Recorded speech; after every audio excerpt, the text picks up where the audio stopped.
street because we were arguing a lot. Did you have any indication that she was leaving you? Yes. So while she was away for that 1 week, Yes. her car was stolen. Yes. This is Judy Justice. Erin Dean is suing her ex-husband, Dennis Dean, for an unpaid car loan and negligence. Court come to order. All rise. Have a seat, please. Hello, Judge. Case 3122, Dean versus Dean. Thank you. Welcome. Ms. Dean, it is your claim that the defendant owes you for a car that was stolen as a result of his negligence. That's correct, Your Honor. Okay, so let's start with, you and Mr. Dean were married for the first time in what month and year? July of 2013. You and Mr. Dean were then divorced. That is correct, Your Honor. In what year? December 12th, 2019. You and Mr. Dean were remarried. This is correct. What month and year? October 1st, 2022. And you separated again, and that marriage was annulled in what year? August in 2023. Now, you purchased a car. Correct. In what month and year? October of 2019. While you were married. We were separated at the time. We were not living together. But you were married. Correct. So this automobile was purchased during the course of your first marriage. That is correct. Do you have a copy of your divorce decree? Yes, I do. And does that divorce decree award you the automobile? Yes, Your Honor, it does. I'd like to take a look at it.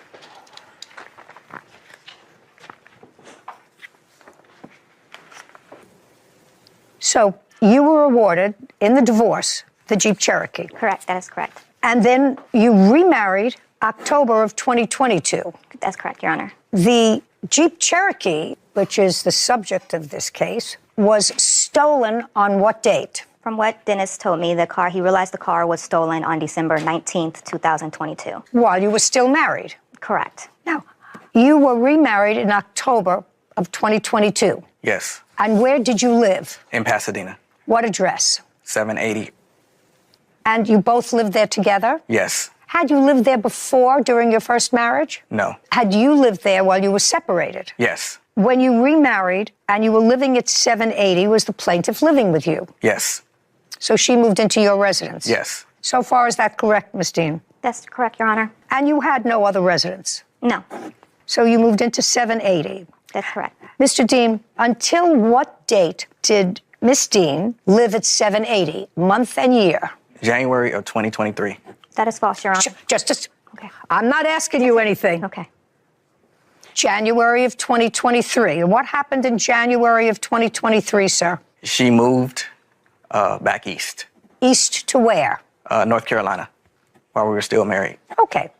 The car was stolen in December. Yes, December 14th. December 14th, so several weeks before she left. Yes. Tell me the circumstances surrounding the car being stolen. First, she was going back east. Yes. And she asked you to take her to the airport? Yes. Just a second.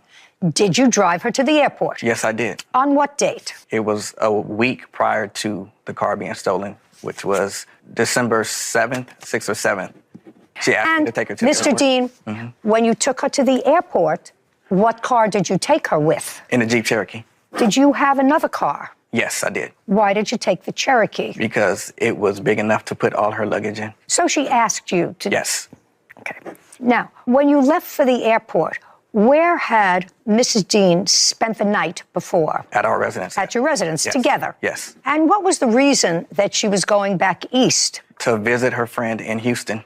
Before she went to visit her friend, and you were living together as a married couple. Yes. Had she given you, or did you have any indication that she was leaving you? Yes. Tell me about that. We had prior disagreements as far as where we wanted to live. She wanted me to move back east. She wanted to have another child, which I didn't feel comfortable with. Did you have a child together? No. Who has children? We both do. From prior relationships? Yes. Yes. Okay. So you had been arguing? Yes, it was. Oh, okay. You had been arguing. The night before she left, you were still sharing the same residence? Yes. So you took her to the airport in her Jeep? Yes. At her request, because it fit all the luggage. And then after you took her to the airport, what did you do with the Jeep? I parked the Jeep in a gated parking in my residence. How long was she away? About a week. When she was coming home, who picked her up at the airport? I was supposed to.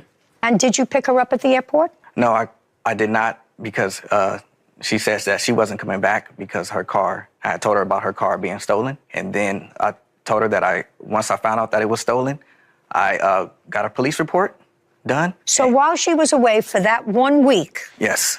her car was stolen. Yes. And it was stolen from where? Under the gated parking of my residence. It was in the gated parking? Yes. Okay, do you have a police report? Yes, I do. I'd like to see it.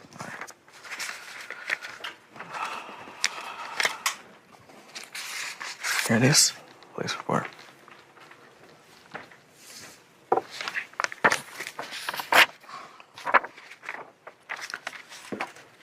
Okay, so the car was stolen. That's correct, Your Honor. Now I got the dates and I got everything. And the car was stolen and? Car was stolen due to his negligence. No, you say negligence. The car was stolen out of a gated area. First of all, even if it was stolen as a result of his negligence, you don't get your money. Dean claims her ex-husband, Dennis Dean, is responsible for car payments after the vehicle was stolen due to his negligence. Let me ask you this question. I'm going to maybe phrase it differently. My husband is trying to be helpful, and there's a leak in the faucet in our kitchen that has just been redone. Mm-hmm. And I said, well, I have to call somebody to fix this little leak. It's dripping, and I don't want it to get any worse. And my husband said, you don't have to call anybody. I have my toolkit right here. I'm going to fix it. He's a lawyer. He doesn't know about plumbing. But he goes under the sink, and he jiggles and jaggles and turns things, and there's a flood. And it not only floods out the kitchen, but it floods the apartment below. And I say, get out. I don't want to know you anymore. You're always doing things like this. You think my husband's responsible if the house is in my name? Get out of here. Can I explain my situation and what happened, Your Honor, please? You can. So now you have about 2 minutes to tell me your theory of the case. When he did take me to the place, I did tell Not him, the place, to the airport. To the airport. I did tell him not to move my vehicle, not to drive my vehicle. He moved my vehicle because he has an unregistered vehicle that is in the previous divorce decree, and he uses that vehicle. He switches out his Infinity plates to drive that vehicle to and from work. I told him not to move my vehicle because I know he likes to move that car, so he told the police officers who rides back and forth the street doesn't see it. That's not true. And when he moved my vehicle, he left the keys inside my car. My car cannot start without a push start. So he took out the garage opener, and the reason why is because they were doing maintenance work at his apartment complex at the time where the gate was left open overnight. That's how my car got stolen, because the lady who did take my car, she had access to easily get inside of it, and the keys were inside my vehicle to where she was able to steal it. Think about my husband, who I'm fighting with all the time, fixing the sink and causing a flood in an apartment or a house that is mine. I can't sue him. But it sounds to me, from what you tell me, that you knew he had been playing around with license plates while you were still together. That's what you just told me. That's what he does. No, that's not true. Shh. Listen to me, sir. It may not be true, but that's what you just told me. It's in text messages, so that's true. That's what you just told me. That's correct, Your Honor. Okay. You have no case against him. It's unfortunate that your car was stolen, and it was found, I understand? Yes, but it was found totaled. Total, yeah. Well, that's not his fault. Case is dismissed. We're done. This court is adjourned. I told him not to drive it, not to move my car, because I know that's what he did. He did it anyways. My car got stolen. I didn't leave the key in the car. Actually, I had put it in my bag and took it upstairs, but she just went with that because that's all she had on. I just hope that I never have to see him again. I just want peace and just to be left alone and get back to my regular life. Can you imagine how the courts would be flooded with lawsuits if married people could sue each other for negligence? Be more backed up than it is right now? Oh, it would put a complete stop to the justice system. Yeah. Anyway, I don't even think that in this case he was negligent. I mean, there was debate as to whether or not he left the keys in the car. That can be viewed as a little bit negligent. But they were a married couple who cohabited together until a couple of days before the car was stolen. And the place where he lived, evidently, which was under construction, somebody left the gate open. Well, that's the person who she ought to sue for leaving the gate open, which allowed her car to be stolen. Sure. Not her husband. Agreed. Ridiculous.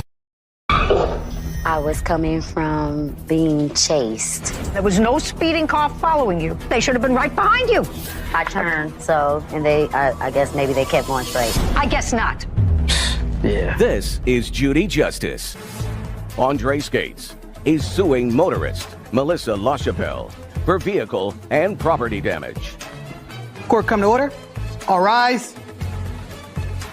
Have a seat, please. Judge, case 3132, Skapes versus LaChapelle. Thank you. You're welcome. Ms. LaChapelle, I'm going to start with you because this case is relatively simple. You hit his parked car and moved it from the street where it was by virtue of the force of the hit onto somebody else's lawn. Yes, ma'am. And the date that you did that was May 1st of last year. What time of the day? I believe it was in the afternoon. What do you mean you believe it was in the afternoon? How many times have you hit a parked car?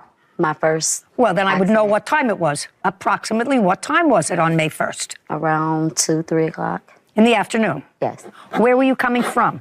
I was coming from being chased. Where were you coming from? Prior to the accident, I was just sitting in a parked car. So I was driving, and I had a conference call come in, so I just pulled over so I don't You drive pulled over far. randomly. And parked where?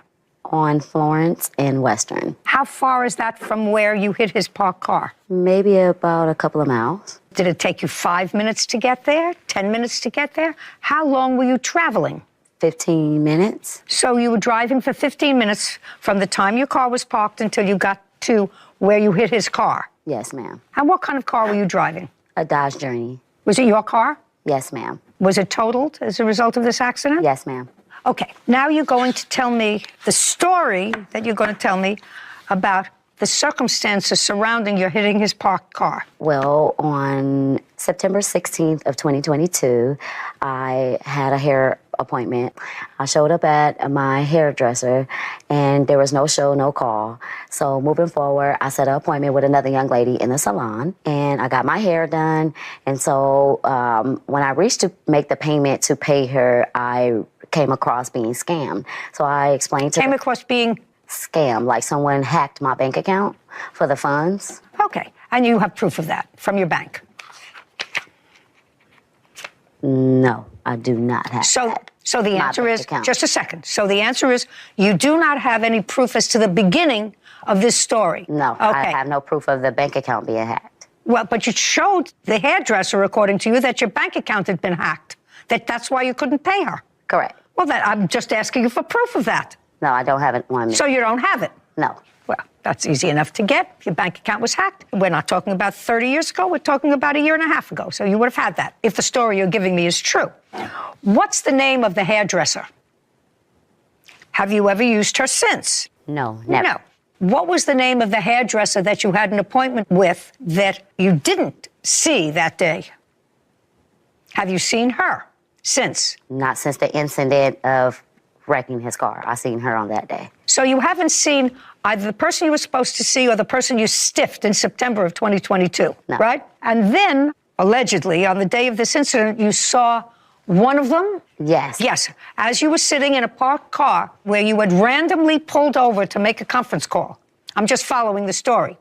And then what you said in your answer was these people started to chase you. They started to vandalize and attack me in my car first. So you took off. Yes. Now, you had been on a conference call. Did you stop the conference call?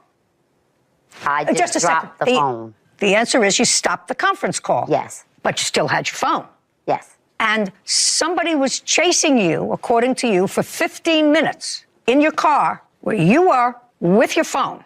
Just want to know that. Yes, ma'am. Someone was chasing you. Yes, ma'am. It's a lot of baloney. Okay, so you hit his parked car. And this was a 1981 Oldsmobile Cutlass, is that right? Yes. That you had been working on, restoring. Now, when had you purchased it? I purchased it in, when did I purchase that? It was Just a second, the questions get harder. When had you purchased it? A month before, a week before, a year before? 2.5 years ago. When you purchased the car, who did you purchase it from? I don't have his last name, but I have it in my phone. But his name was Jose, and he was from San Diego, and that's where I purchased it from. And how much did you pay him for the car? I paid him $10,000 for it. And you also have proof of that? Yes. I'd like to see it. Well, I'm gonna put it. I don't think I brought the bill of sale with me though. That sucks. I know you needed that. Do I got the bill of sale? No, I don't have the bill of sale. Hold on. Let me see. It's in my phone from that date.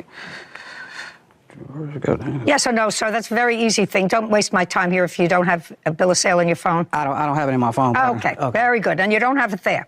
Okay. Andre Skates claims motorist Melissa LaChapelle owes for damages after Melissa struck his classic Oldsmobile Cutlass. Melissa says she was fleeing from a dangerous situation. Now, you say that you were notified that your car was hit. You were either on your way to or from work. What kind of work do you do? Security. And you left your house. I assume it's a private house. Do you rent or do you own? I rent. How much do you pay in rent? $1,000. To whom? To the landlord. How do you pay him? I pay him through Cash App. And you were driving to work. Is that right? Yes. Okay, what kind of car do you have? 2008 Jeep Grand Cherokee SRT. Do you have a note on the car or do you owe it free and clear? Yes, I do have a note on it. And you pay for your car payment from a bank account, right? Mm-hmm. Yes. I'd like to see your bank account where you paid $10,000 for this car. Oh, you'd like to see it? Oh, yeah, I want to see that.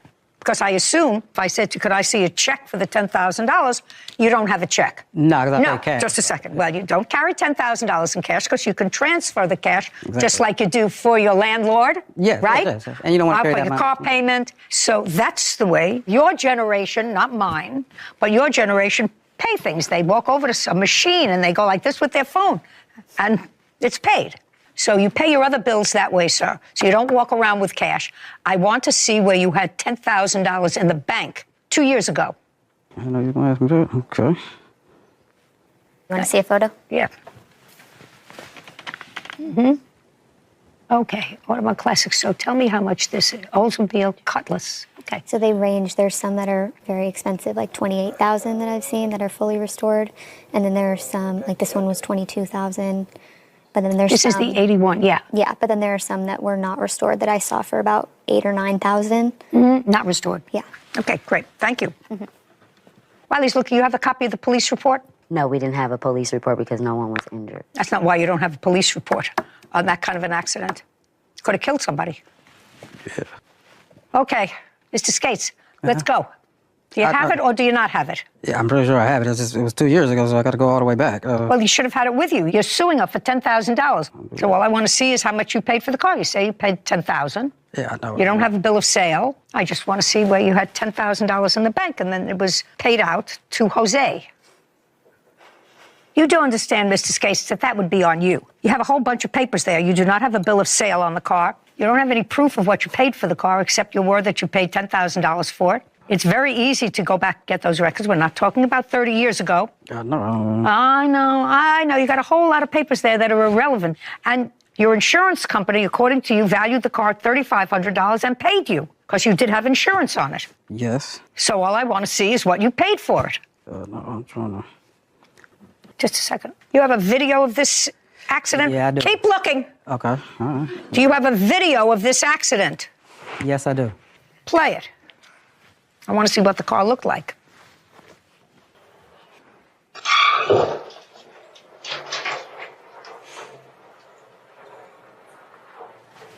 Play it one more time.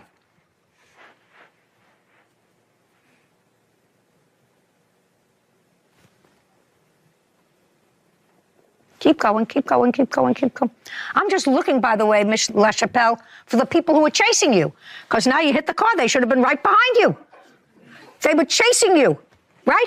I'm looking at this, and now you're all slowed down because you fit a car. I don't see one car pass by there. Not a one. Correct. Yes, correct. Of course, it's correct. I turned, and I guess maybe they kept going straight. And then that's when I had the accident. I guess not.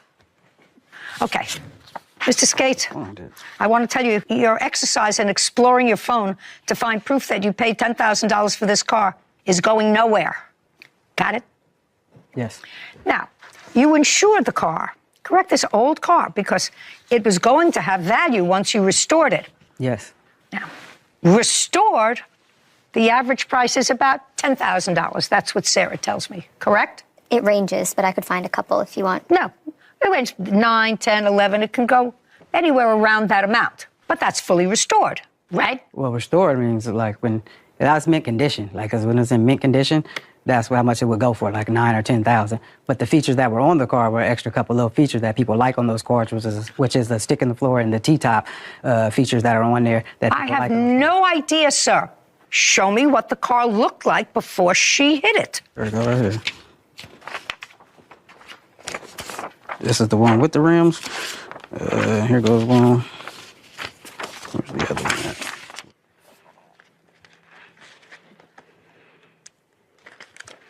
Oh, that's good looking.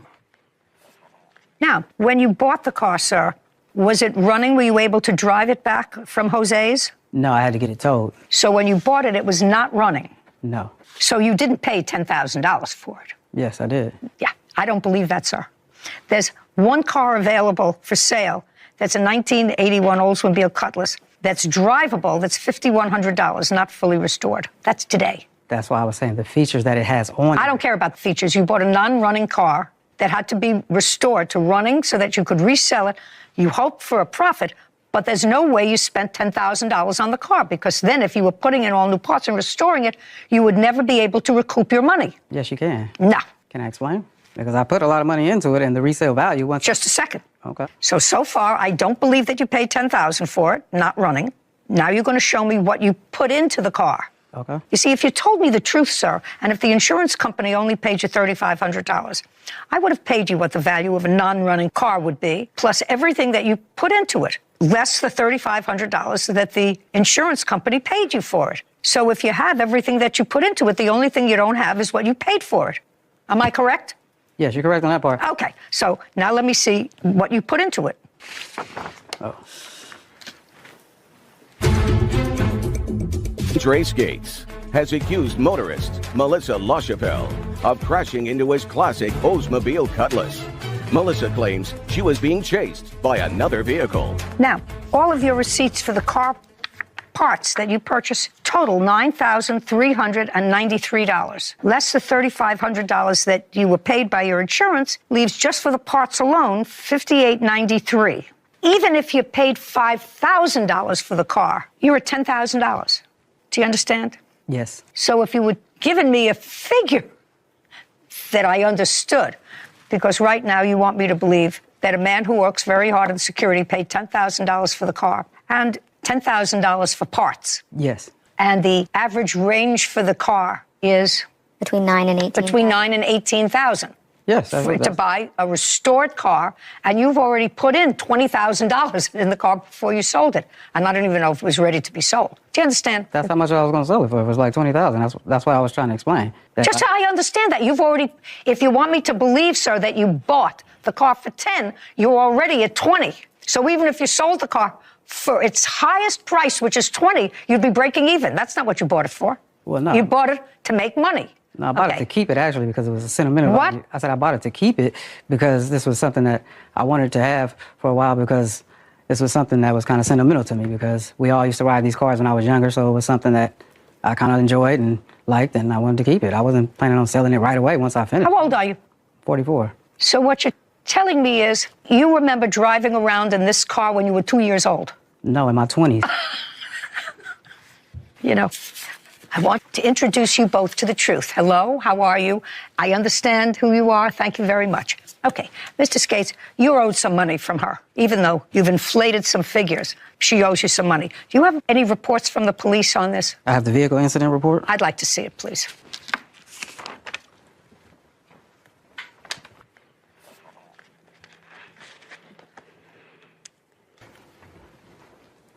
Can I see just the proof from your insurance company, please, of what they paid you out on the car? And her insurance paid you, is that right? No. Was your insurance? Oh, you said my insurance? Yeah, my insurance paid me, not her. Why didn't you? Hey, Her insurance paid me. Mm-mm. put your phone down. Oh, I have it on my email. Oh, Why didn't your insurance pay him out? I didn't have insurance. I was switching my insurance policy to a new company. Oh. And I got So into just a an second. accident. So when there was a traffic report, you told the police you had AAA insurance, because that's what's in the report. No, they asked me for my information, and that's what I told them. Well, But I said that's what you told them. You told them that you had insurance and AAA was your insurance company. Well, and that's a lie. the paperwork Just a that I second. had. That's a lie. You told them that you had insurance and you didn't have insurance, and there was no speeding car following you. I did not tell them I had insurance. I told them the truth, that the same thing I told you. No, you didn't, because then they would have given you a summons for driving your car without insurance if you created that kind of an accident. Did they give you a summons? No. No. Okay. some piece of work.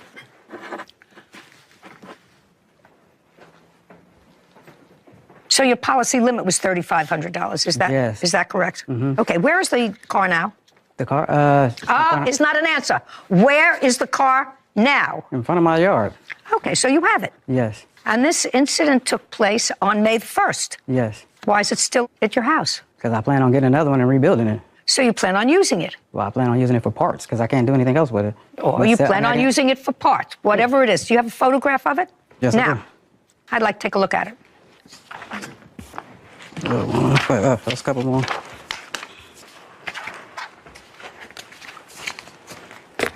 Oh, gee whiz. Yeah. Yeah, there's no way you can use this car. Why don't you just scrap it? Well, because I was planning on, if I took her to court and won some money, I was going to try to buy another one, rebuild it, use some of the parts off of that one, and try to get my car back. You know, that's just, I mean, it's a big loss for me. But I mean, what am I going to do? I mean, that's all. Only way I can see I can get back. You know. Okay. Valuing the car at $10,000, which is $9,000 what you put into the car. I have no idea what you paid for it. You got $3,500. I'm awarding you a judgment, sir, of $6,500 against the defendant. Judgment for the plaintiff in the amount of $6,500. We're finished here. I would have taken your license away. This court is adjourned. Because I was running from someone chasing me for my life. It was self-defense. That she was being chased by some girls, that they stole some hair or something like that.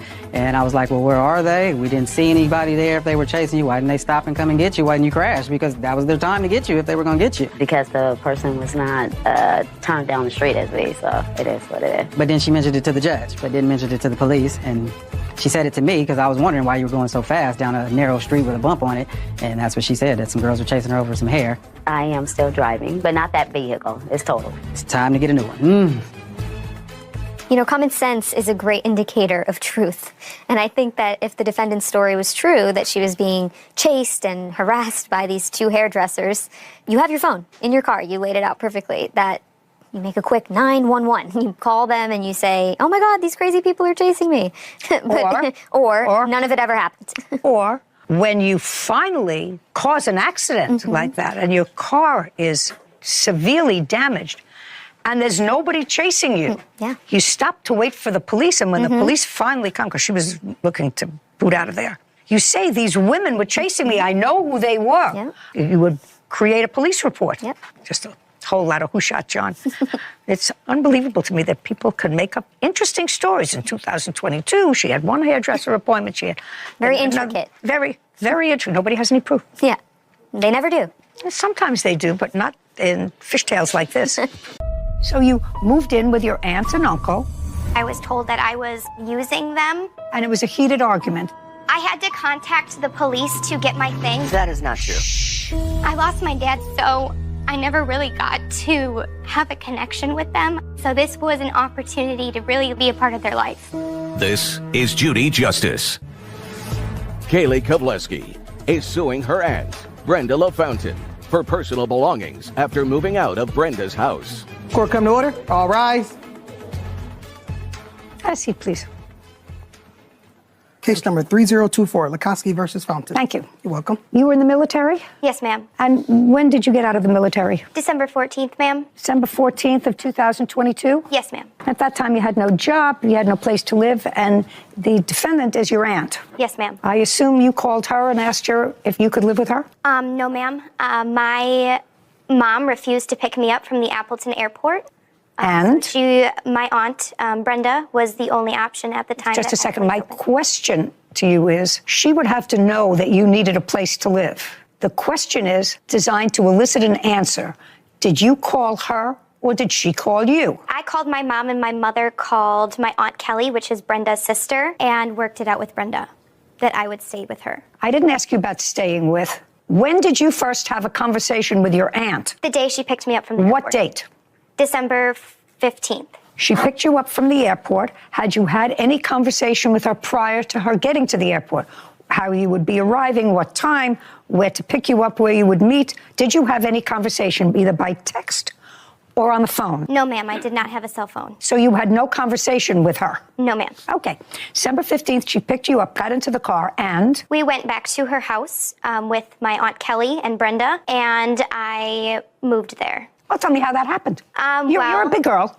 Tell me how that happened. Yes, ma'am. I got back from the airport. They picked me up. We went back to her house. We figured everything out. Not figured everything out. You said to her, she said to you, somebody said, you don't have a place to live. Could I live with you? I want to hear that. Yes, ma'am. They said I could stay Not rent-free. Not they. Brenda said I could stay rent-free. Well, how'd she know you didn't have a place to live? Did you tell her you had no money and no place to live? Yes, ma'am. Oh, well, that's what I want to know. Yes, ma'am. When did that conversation take place? The night after picking me up at the airport on December 15th. So where did you sleep that night? At Brenda's house. Okay. And had you ever lived with your aunt before? No, ma'am. So you moved in with your aunt and uncle, and they agreed that you could stay there until you got on your feet. Yes, ma'am. Now, there's nothing wrong with you, right? No, ma'am. What city and state do you live in? I live in New Holstein, Wisconsin. Okay. And so you moved in December. Lots of temporary jobs around Christmas. Did you get a job? Yes, ma'am. What were you doing? I was putting together molds for bird seed. How much were you paid? I was paid around $17 an hour. How long did that job last? 2 months, ma'am. From January to February? Yes, ma'am. Did you pay any expenses to your aunt and uncle while you were working in January and February? No, ma'am. What date did you move out? March 20th, ma'am. Where were you working in March? I was a guest service member. I would tend to customers as in like a cashier and how much were you making there? $16.50, ma'am. How much money did you put away during this period of time, January, February, and March, where you were working and not paying any rent? I had about $500 in my bank. I did get in a really bad car accident, and in that time period. So Which time period? I got into a car accident in late February. Whose car? My car. When did you buy a car? This was before boot camp, ma'am. So you had a car. You had to get the car from someplace. Where did you leave the car when you went into the armed services? Stevens Point, Wisconsin, where I was born. At whose house? My friend that I was staying with before boot camp. So you were in a car accident sometime in February? Yes, ma'am. And so no payments to your aunt in January, February, or March. And tell me about when they asked you to leave. It was an argument. I calmly sat down and I was told that I was, quote unquote, a burden and using them. And it was a very heated argument on that I do nothing around the house while, I was living there. And I refused to put up with that because I did do a fair share amount while they were using my information to get heat assistance and food stamps. And so it's not like I didn't provide them any help. They had help through the state. Well, that's not you helping them. No, ma'am. Right. That has nothing to do with you. So you left. Yes. And it was a heated argument. And that argument took place on what date? That argument took place, if I remember correctly, on March 18th. And you left March 20th? Yes, ma'am. So on March 20th, you decided to leave? Yes. Great. And you packed all your stuff? No, ma'am. Well, you should have, because that's what this case is about. You should have. If you decided to leave on March 18th after living with your aunt and uncle on their dime for 3 months, and you decided to leave after a heated argument, according to you, on March 18th, you should have packed all your underwear and left.